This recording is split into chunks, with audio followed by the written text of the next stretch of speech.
Seriously बोलूं? क्या? मुझे नहीं लगता कि आर्य सर लंदन गए हैं। क्या मतलब? मतलब ये कि वो यहीं है, दिल्ली में, कहीं आसपास।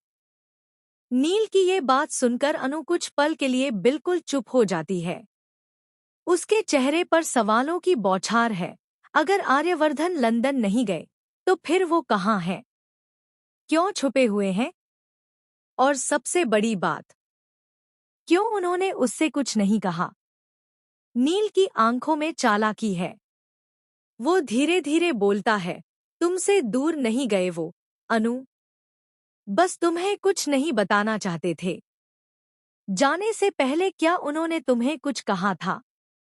अनु अब उलझ चुकी है। दिल में तूफान उठ रहा है। क्या सच में आर्यवर्धन ने उससे झूठ कहा? क्या वो किसी बड़ी साजिश में फंस चुका है? या फिर वो खुद किसी को बचाने की कोशिश कर रहा है? उधर आर्यवर्धन के पास पहुंचता है झेंडे। उसके चेहरे पर बेचैनी है, सांसें तेज हैं। सर, वो कहता है, अगर आपने अब भी अपनी जिद नहीं छोड़ी अनु से मिलने की, तो समझ लीजिए, जो खतरा आपके घर के दरवाजे तक पहुंच चुका है, वो बहुत जल्द आपके दिल तक पहुंच जाएगा।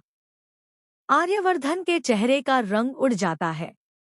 क्या मतलब तुम्हारा, झेंडे? साफ साफ बोलो। झेंडे धीमे स्वर में कहता है, सर, जलंधर, वो आपके घर तक पहुंच गया है। और अगर आपने अपनी ये जिद नहीं छोड़ी, तो वो अनु तक भी पहुंच जाएगा।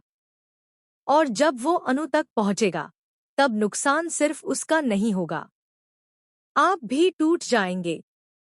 ये सुनते ही आर्यवर्धन का दिल कांप उठता है। उसकी आंखों में गुस्सा और डर दोनों झलक रहे हैं। वो सोच में डूब जाता है, आखिर जलंधर को इतनी जानकारी मिल कैसे रही है? कौन है वो जो अंदर से खबरें पहुंचा रहा है? आर्यवर्धन बुदबुदाता है, घर के अंदर ही कोई है, जो हमें बेच रहा है। कोई अपना। दूसरी तरफ नील अपनी चाल चल रहा है।